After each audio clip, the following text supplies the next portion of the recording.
5 راتوں میں عبادت کریں گے تو 5 سے وہ باہر نہیں ہے لیلۃ القدر، ان 5 کے اندر ہی آ گئی، تو آپ 5 راتوں کا اہتمام کریں۔ اور پھر تیسری بات یہ بھی ہے کہ یہ ہر سال، حدیث سے ہمیں معلوم ہوتا ہے کہ ہر سال بدلتی رہتی ہے۔ میرا کوشچن آپ نے لے لیا، یہ میں کہنے والا تھا آپ کو کہ کیا یہ رات بدلتی بھی رہتی ہے یا ہر مرتبہ؟ میں اس کی وضاحت کرتا ہوں کہ ایک رات تو ایک صحابی نے، جو حافظ صاحب نے اشارہ کیا کہ آپ نے فرمایا میں مٹی میں سجدہ کر رہا ہوں، جی، تو صحابی کہتے ہیں کہ میں نے دیکھا کہ وہ 21ویں رات تھی۔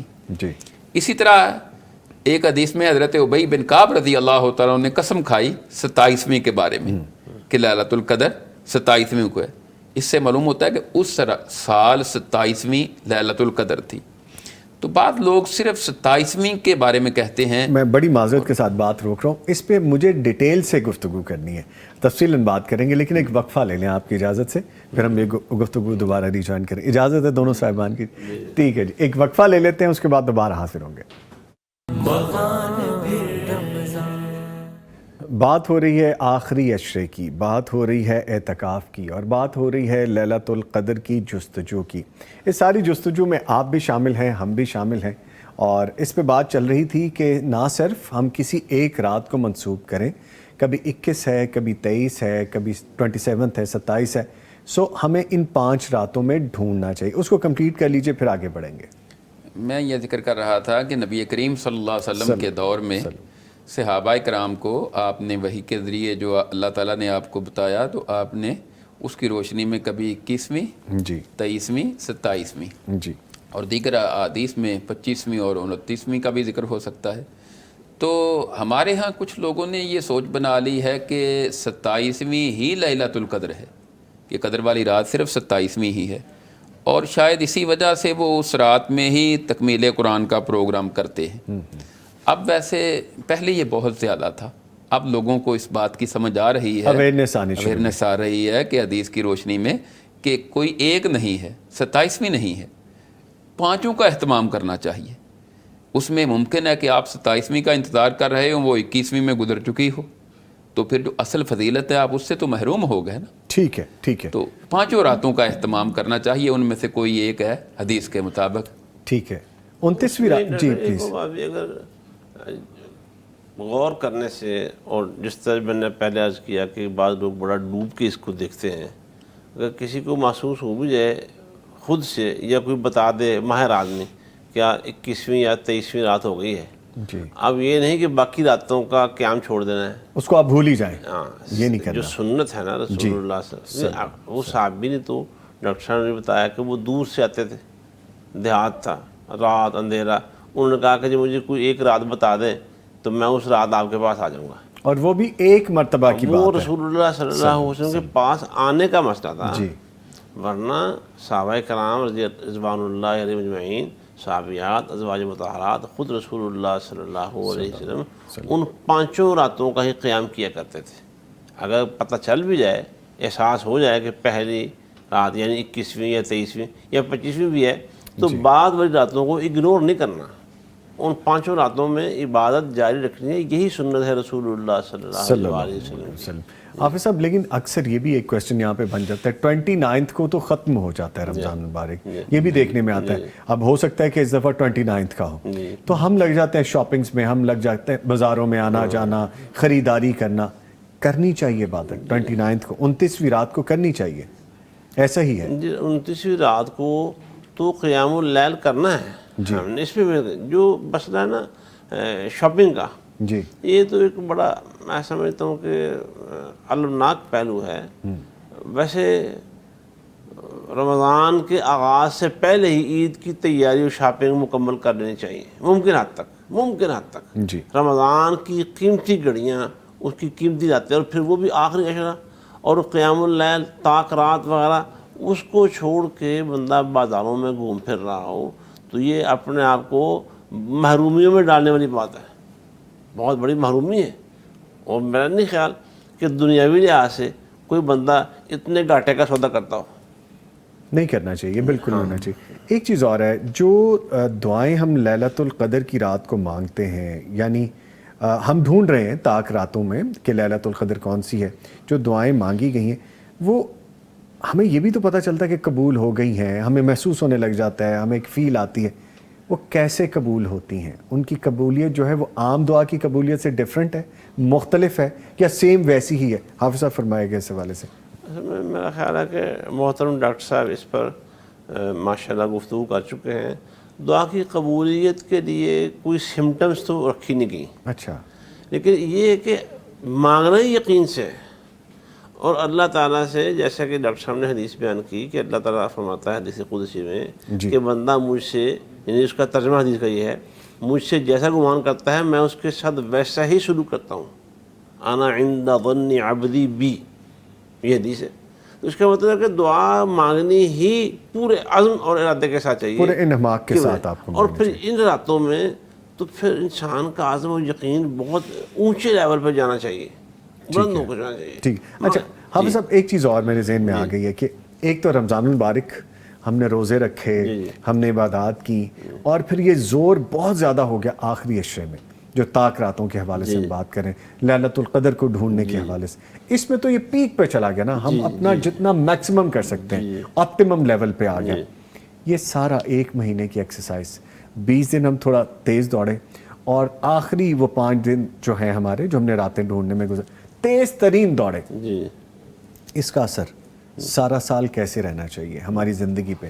ہاں جی, اس کا یہی جو بات جہاں سے, بلکہ بات آپ نے جو آخر میں آ کے سوال کیا نا, اصل میں بات شروع یہیں سے ہوئی تھی. جی, اللہ تعالیٰ نے فرمایا کہ روزے تو فرض ہی اس لیے کیے گئے ہیں کہ لعلکم تتقون, تم پرہیزگار بن جاؤ.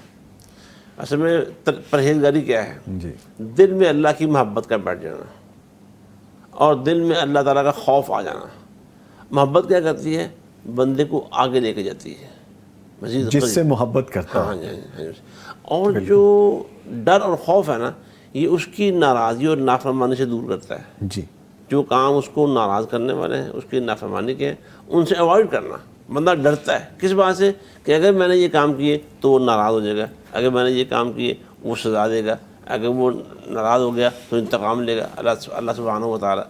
تو تقویٰ پیدا کرنا ہی, یعنی جس طرح بیٹری ریچارج ہوتی ہے, یہ تقوی والی بیٹری چل کے یہ لو لیول پہ آ جاتی ہے. ریچارج ہم رمضان میں ہوتی ہے تقویٰ کے حوالے سے. یعنی آپ دیکھیں نا, ہماری مسجدیں بھر جاتی ہیں جی, تو پھر درمیان میں ایک ایسا فیز بھی آتا ہے کہ مسجدوں کی رونق تھوڑی سی کم بھی ہو جاتی ہے, بعض مساجد کی یا دور دراز کی لیکن پھر آخری عشاء آتا ہے, پھر تھوڑا سا بہتر ہو جاتا ہے, بعض مساجد میں رونق بہتر ہو جاتی ہے, ایمان کا لیول بڑھ رہا ہوتا ہے لوگوں کا. جی, تو پھر وہ بڑا ہی رہنا چاہیے. یعنی اس پر بعد میں چاہیے ہمیں چاہیے, علماء کو چاہیے, لوگوں کو توجہ دلائیں بھئی ان نیکی پر استقامت دکھانی ہے. سیدہ عائشہ رضی اللہ تعالیٰ عنہ سے مروی حدیث میں ہے کہ احب الاعمال الی اللہ ادومها وان قل. جی, اللہ تعالیٰ کو وہ عمل زیادہ محبوب ہیں جو ہمیشہ کی جائیں, چاہے وہ قلیل ہی ہوں. تو دوام دکھانا کس پہ؟ تقویٰ پہ. دوام دکھانا کس پہ؟ دعا کرتے رہے. دوام دکھانا ہے جیسے بھی رمضان میں نماز باجماعت کی پابندی کر رہے تھے, جی, تو رمضان کے بعد بھی تو کرنی ہے نا. یہ ٹریننگ ہے, یہ ٹریننگ ہے, یہ کورس ہے پورا. یہ 30 دن کا ایک کورس ہے, 30 روزہ. اور یہ ماہرین نفسیات نے لکھا ہے جو کام بندہ 30 سے 40 دن لگاتار کر لے وہ زندگی بھر کرنا آسان ہو جاتا ہے, پکا ہو جاتا ہے اس کے لیے وہ. ٹھیک ہے. تو یہ جو ایام معدودات ہیں ان میں نمازوں باجماعت کا اہتمام اور تکبیر اولیٰ کے ساتھ رمضان کے بعد بھی بندہ اپنے آپ کو اس پہ لگائے رکھے. ٹھیک, مسجد کی طرف اس کے قدم اٹھ رہے تھے, اب بھی اٹھتے ہی رہنے چاہیے. رمضان میں تلاوت قرآن بہت کیے, اب بھی کم از کم روزانہ 1 سپارہ تو پڑھنا چاہیے نا. اچھا, جو بندہ 1 سپارہ نہیں پڑھ سکتا اسے کسی نہ کسی لیول پہ آ کے قرآن مجید کی تلاوت جاری تو رکھنی چاہیے نا. سنت پر عمل کا اہتمام, سنت سے پیار اور اس کا شوق, یہ زندگی کا ایک خاص عمل ہونا چاہیے. زندگی مصنوع ہو جائے, گھر کی زندگی, باہر کی زندگی, ذاتی زندگی, انفرادی, اجتماعی, ہر جگہ پہ سنت کا اہتمام یہ رمضان کے بعد بھی جاری رہنا چاہیے. ٹھیک ہے. یہ ریوائول کورس جو آتا ہے نا جی 30 دن کا, یہ ہمیں یاد دہانی کرانے آتا ہے کہ یہ بھولے ہوئے تھے, اس کی طرف واپس لوٹ آؤ. تو یہ چیزیں ہمیں ساتھ ساتھ کرتے رہنا چاہیے, نہ صرف ان 30 دنوں میں بلکہ اس کے بعد بھی جب تک زندگی رہے پھر اگلا رمضان اللہ تعالیٰ آپ کو عنایت کر دے، یہ ریوائیو کرنا چاہیے۔ ڈاکٹر صاحب ایک چیز اور میرے ذہن میں آ رہی ہے، اعتکاف پہ بیٹھنے والے بہت ساری پابندیاں آ جاتی ہیں، جیسا ابھی حافظ صاحب بھی فرما رہے تھے، کسی ضروری کام کے لیے آپ کا ناگزیر ہو جانا، آپ مسجد سے باہر جا سکتے ہیں اور وہ کام کر کے واپس آ سکتے ہیں، ایسا ہے معتکف کے لیے؟ جیسا کہ ہم نے پہلے ذکر کیا کہ دنیاوی معاملات سے تو لا تعلق ہونا ضروری ہے، اچھا، اور جو نہیں ہو سکتا وہ اعتکاف نہ بیٹھے، کیونکہ فرض تو یہ نہیں ہے۔ ہاں کچھ جو انسانی حاجات ہیں اس میں بول و براز ہے، واش روم میں، ٹوائلٹ میں جانا، اگر کسی مسجد میں یہ سہولت نہیں ہے تو باہر چلا جائے، قریب اس کا گھر ہے تو گھر بھی جا سکتا ہے اس ضرورت کے لیے، لیکن ضرورت کو ضرورت تک محدود رکھے، اس سے زیادہ نہیں ہے۔ اسی طرح صحیح بخاری میں یہ حدیث ہے، جی، نبی کریم صلی اللہ علیہ وسلم اعتکاف کی حالت میں تھے کہ آپ کی اہلیہ حضرت صفیہ رضی اللہ تعالی عنہا آپ سے کوئی ضروری معاملہ ڈسکس کرنے کے لیے آئی، تو رات کا ٹائم تھا، تو آپ نے چاہا کہ اب ان کو میں ان کے دروازے تک ڈراپ کر دوں، تو آپ ان کے گھر تک، آپ کے حجرے بھی مسجد نبوی کے قریب قریب ہی تھے، لیکن ظاہر مسجد سے باہر نکلے تو گھر تک پہنچے۔ تو اس طرح کی کوئی ضروری، کوئی مجبوری ہو، اس میں یہ بھی ہو سکتا ہے کہ آج کل بعض مساجد میں تو اعتکاف والوں کو کھانا وہاں ہی دیا جاتا ہے مسجد انتظامیہ کی طرف سے، لیکن اگر کسی مسجد میں اعتکاف والوں کو کھانا نہیں دیا جاتا اور اس کا کھانا لانے والا بھی کوئی نہیں، تو اعتکاف کرنے والا جو ہے وہ اپنے گھر سے اپنا کھانا لا سکتا ہے، یا گھر جا کے کھا کے آ سکتا ہے، اتنی اجازت ہے، گھر جا کر کھانا کھا کے آ سکتا ہے، چلو، لیکن اس میں یہ نہیں کہ گھر کھانا کھانے جائے اور 2 گھنٹے گھر گزار کر آ جائے، کھانا کھانے کے جواز ہے صرف، یعنی یہ کھانا پینا، یہ بول و براد، یہ انسان کی ایسی حاجات ہیں کہ جن کے بغیر انسان زندہ نہیں رہ سکتا، تو صرف ان کی حد تک گنجائش ہے، باقی اور کسی معاملے کے لیے نہیں کہ گھر میں کوئی ضروری کام ہو رہا ہے تو میں کام دیکھ کر آ جاؤں، یا کوئی کسی کا مکان تعمیر ہو رہا ہے تو وہ وہاں جا کر دیکھے، یا کوئی ایسی چیزیں۔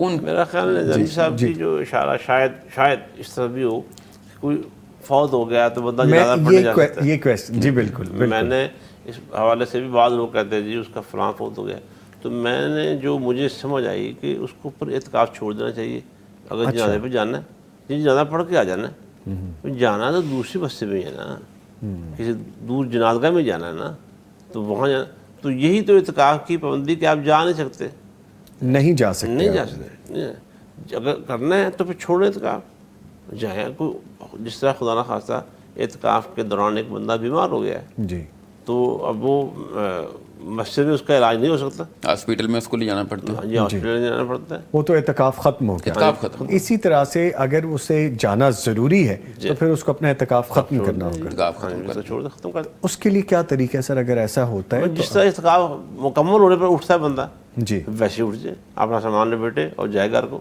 اچھا، اس میں کوئی خاص کوئی ایسی چیز نہیں، وہ اسپیشلی کچھ کرنے کی ضرورت نہیں ہے کہ یہ کرے گا، اس چونکہ درمیان سے نکل رہا ہے، ہاں جی، تو آپ کو درمیانہ نکلنے کا راستہ بھی چاہیے، ہاں جی، ایسا نہیں بس اٹھے اور سامان لپیٹے اور جائے گھر کو۔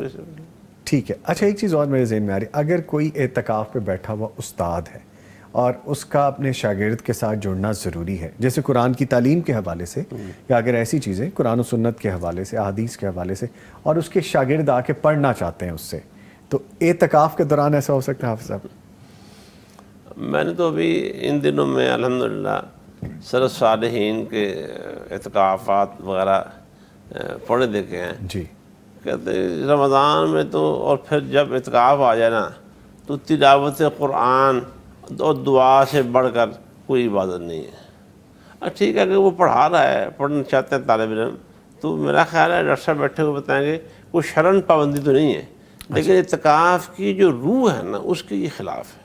اچھا، اس کے ڈیکورم کے خلاف، اس سے باہر چلی جاتی ہے یہ بات، جبکہ ہے وہ بھی عبادت کا ہی حصہ اگر ہم دیکھیں، کیوں ڈاکٹر صاحب؟ اور اس میں میرا خیال ہے پھر تعلیم بھی 2 طرح کی ہے، جی، کچھ اب قرآن کریم کو پڑھنا چاہتا ہے، جی، اب وہ اعتکاف کی حالت میں بیٹھے ہوئے قرآن کریم پڑھا دیتے ہیں، یہ ایک دینی معاملہ ہے، اس کی تو گنجائش نکل سکتی ہے، لیکن ایک کوئی دنیاوی تعلیم ہے، جی، تو دنیاوی معاملات کو تو ترک کر کے مسجد میں آئے تھے، اگر یہاں آ کر پھر وہی کام جو آپ ایک اسکول، ایک کالج یا ایک اکیڈمی میں کر رہے تھے وہ کام یہاں آ کر کرنا ہے تو پھر میرا خیال ہے وہ دنیاوی کام آپ کا ترک تو نہیں ہوا, پھر آپ دنیا سے کٹے نہیں ہیں, دنیا سے کٹے نہیں. جبکہ یہاں پہ تو کام ہی دنیا سے کٹنے کا ہے. ڈیوٹی چل رہی ہے, تنخواہ بھی چل رہی ہے. ہاں جی, دونوں چیزیں چل رہی ہیں, ٹھیک ہے. لیکن اگر قرآن و حدیث کے مطابق اگر آپ تعلیم کا بھی آپ کا سلسلہ یہی ہے, تدریس کا بھی یہی, تو پھر آپ اس کہہ رہے ہیں اس کی گنجائش ہو سکتی ہے. قرآن و حدیث جو ہے, ہاں اس میں آج کے مساجد میں نا ویسے تربیتی کورسز رکھ لیتے ہیں اعتکاف کے دوران.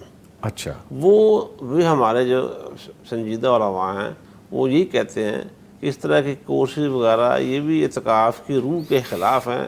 بس خلوت میں جو جب سب لوگوں کو بٹھا کے آپ تربیت کر رہے ہیں تو یہ اعتکاف کے اوپر اکیلے کے لیے عبادت تو نہ رہی, یہ تو پھر اکٹھے ہونے والی عبادت ہوگی. کچھ چھوٹی موٹی ان کو گائیڈ لائن ہلکی سی کسی نماز کے بعد دے دی جائے, لیکن باقاعدہ بٹھا کے ان کو درس دینا, ان کی تربیت کرنا, ان کا کورس مرتب کرنا اس طرح جس کو جی بیٹھنا ہے فلاں فلاں سے پارے کی یا فلاں فلاں صورت کی ہم تفسیر آپ کو پڑھائیں گے, فلاں حدیث کی کتاب آپ کو پڑھا دیں گے, وہ سب یہ سب چیزیں شرعاً ممنوع نہیں میں کہہ سکتا, لیکن جو میں چیز سمجھا ہوں سلف صالحین کے طریقے سے اور ان کا طریقہ عبادات سے وہ یہ ہے کہ یہ اعتکاف کی روح کے خلاف ہے. اعتکاف میں خلوت تنہائی زیادہ ہونی چاہیے, بندے کو اس کے رب کے درمیان جو ایک تعلق ہے اس میں اور چیز حائل نہیں کرنی چاہیے.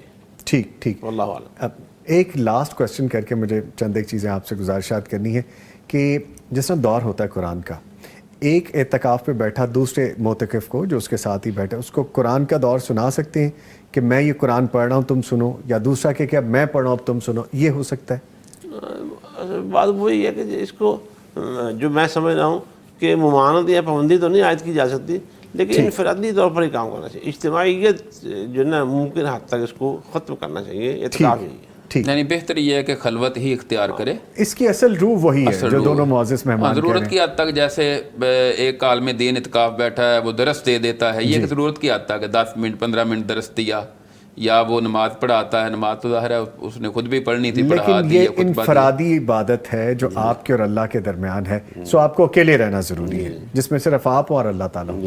اچھا, میرے دونوں معزز مہمان موجود ہیں ہمارے ساتھ, ڈاکٹر ابراہیم سلفی حافظ اللہ اور حافظ عبد الوحید حافظ اللہ. یہ دونوں صاحبان سے میری گزارش ہے جی, ہم کیمپین بھی کرتے ہیں, ہمارے ساتھ لائیو ٹرانسمیشن میں لوگ جڑتے بھی ہیں جو پیغام ٹی وی سے تعاون کرتے ہیں, پیغام ٹی وی کے ساتھ محبت کا اظہار کرنے کے لیے اپنی ڈونیشن دیتے ہیں, اپنی زکوٰۃ دیتے ہیں, اپنا جو بھی تعاون کا اظہار کرنا چاہتے ہیں, لائیو کالز کر کے بھی, ریٹن میسیجز میں بھی, اور پھر ہمیں گفتگو کے دوران وہ ڈونیشن جو بھیجتے ہیں ہماری ٹیم اس کو فالو اپ کر لیتی ہے.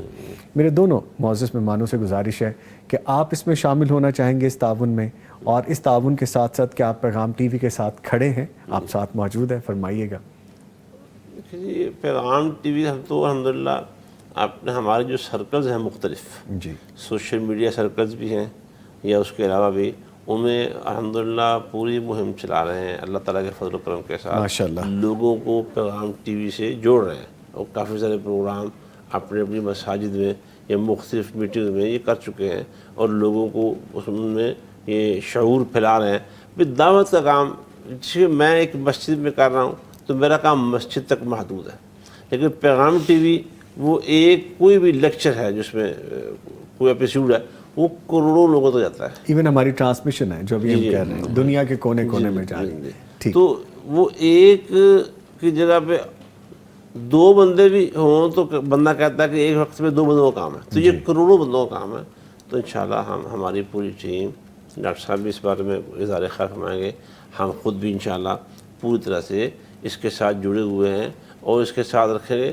ہم انشاءاللہ ہماری ٹیم اس میں ڈونیشن بھی دے بھی رہی ہے, بلکہ آج ایک مسجد میں دوپہر کے وقت الحمدللہ میں نے درس دیا, تو اس میں وہاں میں نے مہم چلائی, وہاں کافی سارے پیسے انہوں نے اکٹھے بھی کر لیے جو کسی ایک سرکل میں جمع ہو چکے ہیں. تو انشاءاللہ ہم جمع کریں دیں گے اس کو.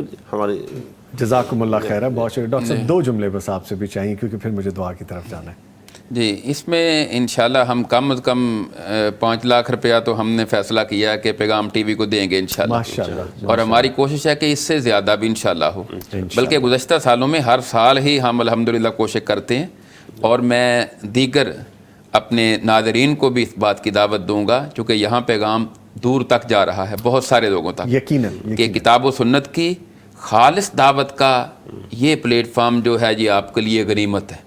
الحمدللہ. یہ آپ کے پاس بہت بڑا موقع ہے. جزاکم جس طرح اللہ رمضان المبارک غنیمت ہوتا ہے نا، اس طرح یہ بھی غنیمت ہے کہ آپ کا کام جو آپ کی ذمہ داری بلغوا عنی ولو آیا، کہ آپ نے فرمایا میرا پیغام پہنچا دو دوسروں تک، اگر تمہیں ایک بھی میرا پیغام مل جائے دوسروں تک پہنچا دو. ٹھیک. تو یہ موقع غنیمت ہے.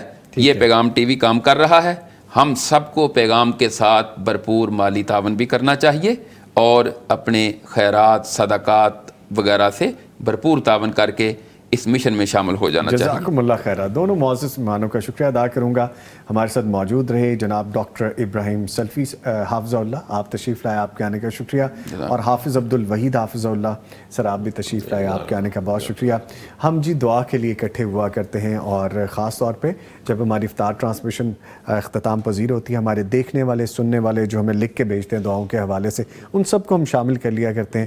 خاص گزارش یہ ہے کہ سی ای او ہیں پیغام کمیونیکیشن کے جناب فاروق انصاری صاحب، ان کی چچی جان اس دنیا سے رخصت ہو گئی ہیں، ان کے لیے خاص طور پہ دعا کر دیجیے گا. پھر ہم کلوزنگ کی طرف چلیں گے.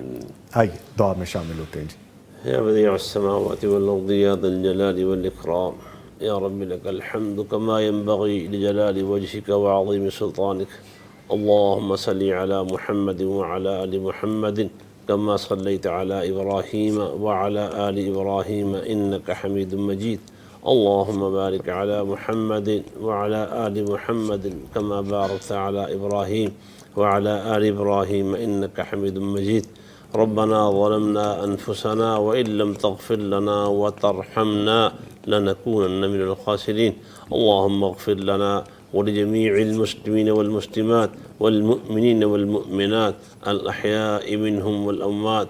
اے اللہ، اے ہمارے پروردگار، ہم سے سب تیرے عاجز بے بس بندے تیرے سامنے ہاتھ پھیلائے بیٹھے ہیں. یا اللہ، پوری دنیا میں لوگ ہمارے ساتھ اس دعا میں شریک ہیں. یا اللہ، ہمارے دوست فاروق انصاری، ان کی چچی جان کی مغفرت فرما. یا اللہ، دیگر ہمارے اساتذہ و مشائخ کچھ رمضان میں اور کچھ رمضان سے پہلے تیری جناب میں حاضر ہو گئے ہیں، تیری لبیک کہہ گئے ہیں تیری پکار پہ. یا اللہ، ان کی بھی مغفرت فرما.